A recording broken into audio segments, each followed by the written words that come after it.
Class 7th English from Honeycomb, Poem 7 Dad and the Cat and the Tree. Have you ever seen a cat climbing a tree? Sometimes a cat may climb too high and get stuck in the tree. क्या आपने कभी cat को देखा है कि वो tree पे चढ़ गई है बहुत ऊपर? कभी कभी क्या होता है कि ट्री के ऊपर वो चढ़ जाती है और फंस जाती है. The poor thing can't come down without help. और फिर वो किसी की हेल्प के बिना नीचे नहीं आ पाती है. How would you help it? तो आप उसको हेल्प कैसे करोगे? Surely not like dad in the poem. हाँ श्योर, जो जैसे डैड ने इस पोएम में हेल्प की है वैसे तो नहीं ही करोगे. Is dad a good climber? What were his plans? क्या डैड अच्छे आरोहक, चढ़ने वाले को कहते हैं, है? What were his plans? उनके प्लान्स क्या है? Read the poem to find out. और पोएम रीड कीजिए तो आपको पता चलेगा उनके प्लान्स क्या है. This morning a cat got stuck in our tree. Dad said, right, just leave it to me. आज सुबह सुबह क्या हुआ? एक कैट जो थी वो ट्री के ऊपर फंस गई थी. डैड ने देखा तो डैड ने कहा उसे मुझ पे छोड़ दो, मैं हैंडल कर लूँगा. The tree was wobbly, the tree was tall. Mom said, for goodness sake, don't fall.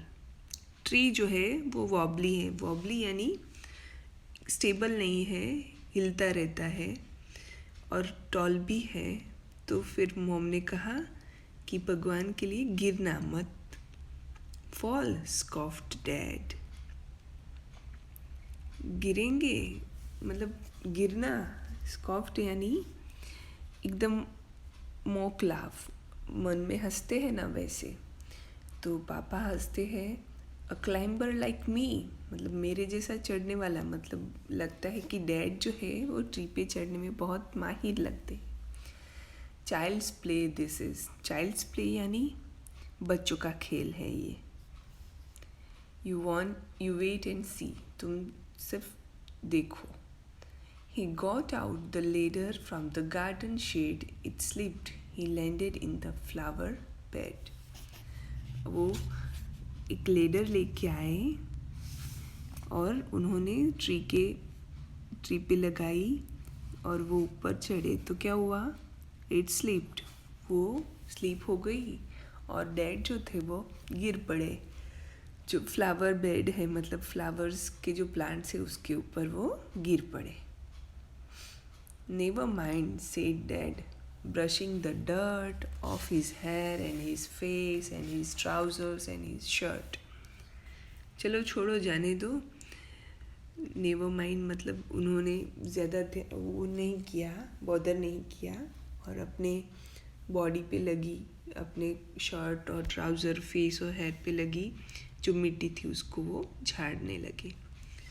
Well, try plan B, stand out of the वे.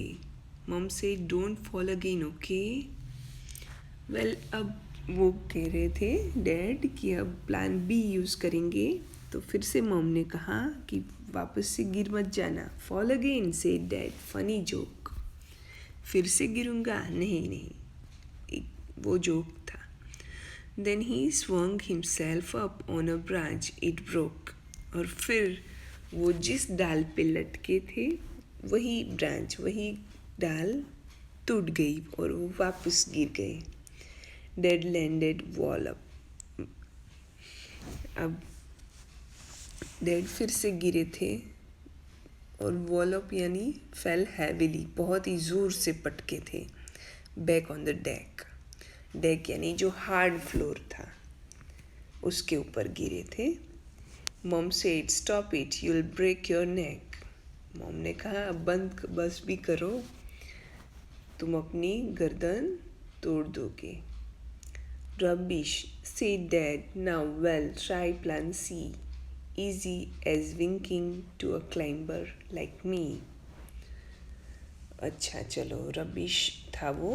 अब प्लान सी ट्राई करते हैं। वो बहुत ही ईजी है, जैसे पलक झपकते हैं, विंकिंग यानी पलक झपकते ही काम हो जाएगा मेरे जैसे क्लाइंबर के लिए, मतलब मेरे जैसे चढ़ने वाला है उसके लिए। Then he climbed up high on the garden wall. फिर उन्होंने क्या किया, गार्डन की जो वॉल थी उसके ऊपर चढ़े। On the garden wall, guess what, he didn't fall. तो फिर क्या हुआ, वो नहीं गिरे। He gave a great leap and he landed flat. वो उन्होंने बहुत ही बड़ा जंप लगाया और वो उन्होंने लैंड किया, मतलब कहाँ पे वो गए, in the crook of the tree trunk right on the cat.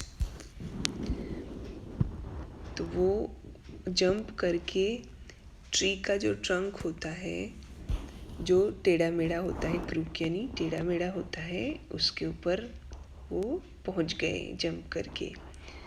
Right on the cat मतलब कैट के पास में ही। The cat gave a yell. अब कैट चिल्लाई and sprang to the ground, और जोर से उसने जंप किया ग्राउंड पे। Pleased as punch to be, मतलब बहुत ही खुश हो गई थी वो क्योंकि वो वहाँ से फंसी थी, वहाँ से वो निकल गई। सेफ एंड साउंड, अपने आप को बहुत ही सेफ और सेफ, क्योंकि उसको कुछ भी लगा नहीं तो वो खुश थी। सेफ एंड साउंड यानी बिल्कुल अनहर्ट थी, उसको कुछ भी लगा नहीं था। So it's smiling and स्मिर्किंग।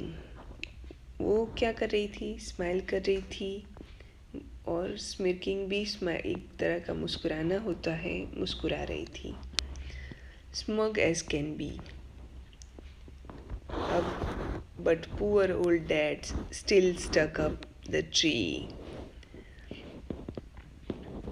मतलब जितना खुश होने की एक्टिंग कर सकते थे उतना डैड ने किया, पर आखिर में क्या हुआ, stuck up the tree, but poor old dad still stuck up the tree. पर बेचारे डैड अभी भी ट्री पे फंसे हुए थे, सॉरी। हाँ, किट राइट। ये हो गई हमारी पोएम। अब उसकी एक्सरसाइज में सबसे पहले तो ग्लोसरी इसमें दी है, तो वो ग्लोसरी आपको लिखनी भी है, लर्न भी करनी है। ये सारे वर्ड्स जो है बहुत ही यूज़फुल है, लिख के लर्न कर लेने हैं। उसके बाद क्वेश्चन आंसर से, why was dad sure he wouldn't fall. Dad ऐसा क्यों सोचते थे कि वो नहीं गिरेंगे। Dad thought that he was an expert climber, so he sure he wouldn't fall. वो अपने आप को expert climber समझते थे. Which phrase in the poem expresses Dad's self-confidence best? The phrase "a climber like me" expresses his self-confidence best. Describe Plan A and its consequences. The plan A was to climb on the tree with the help of a ladder. Dad tried to do so, but the ladder slipped and Dad fell in the flower bed. Plan C was a success. What went wrong then? Plan C was a success because the cat had come down the tree. The thing that went wrong was the dad was stuck in the tree. The cat was very happy to be on the ground. Pick out the phrase used to express this idea. The following phrases have been used to express the idea that the cat was happy, pleased as punch, smiling and smirking. Describe the cat and the dad's situation in the beginning and at the end of the poem. In the beginning of the poem, the cat was stuck in the tree. Dad was on the ground planning to bring the cat down. At the end of the poem, Dad was stuck in the tree and the cat was on the ground. However, the cat was very happy. It smiled and smirked. Question number 6. ये फिर से repeat हुआ है, 7. Why and when did Dad say each of the following? Fall, never mind, funny joke, rubbish. So Dad said fall. When Mom said for goodness sake don't fall. Dad said never mind when the ladder had slipped and Dad had fallen in the flower bed. क्योंकि वो flower bed पे गिरे थे, कुछ लगी नहीं थी, इसलिए उन्होंने नेवर माइंड कहा था. Third, dad said funny joke when mom warned him not to fall again. जब मॉम ने उनको कहा था कि फिर से मत गिरना, तब डैड ने कहा था funny joke. Dad said rubbish when mom asked him to stop trying to rescue the cat. She warned that it might break his neck. Question 8. Do you find the poem humorous? Read aloud line which make you laugh. Yes, the poem is humorous. The following lines makes laugh. So it's smiling and smirking, smug as can be, but poor old dad's still up the tree. ये जो lines है, cat तो निकल गई, smile कर रही थी, स्मिर्किंग कर रही थी, पर बेचारे डैड अभी भी ट्री पे फंसे हुए थे. It's humerus lines. ओके, तो ये क्वेश्चन आंसर्स ग्लोसरी दोनों ही नोटबुक में लिख लेने हैं. पोएम एक बार अच्छे से रीड कर लेनी है वीडियो देख के. ओके.